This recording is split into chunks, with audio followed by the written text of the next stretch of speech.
inconsistent way in which the terrorist label is applied in the United States.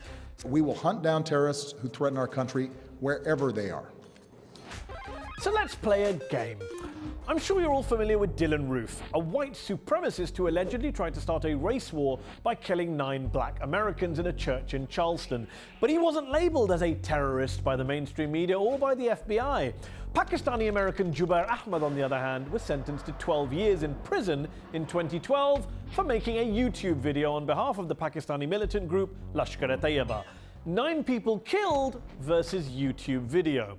Okay, what about Jared Loughner, the man who in 2011 shot Arizona Congresswoman Gabby Giffords and killed 6 other people? Here is an anti-government activist who tried to kill a congresswoman, but he's not a terrorist apparently. He was charged only with murder and attempted murder.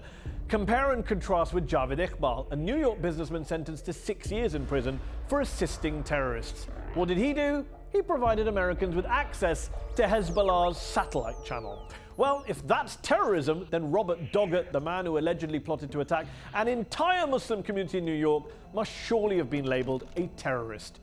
Not quite. He ended up charged with solicitation to commit a civil rights violation by intending to damage or destroy religious property. He's currently at home awaiting trial. No mention of the T word. Yet here's Tariq Mahanna, a pharmacist who was sentenced to more than 17 years in prison for providing material support to terrorists, for essentially translating Al-Qaeda propaganda videos. Some might say that falls under freedom of speech. So is there a double standard? Not if you're Fox News. Not all Muslims are terrorists, but all terrorists are Muslim.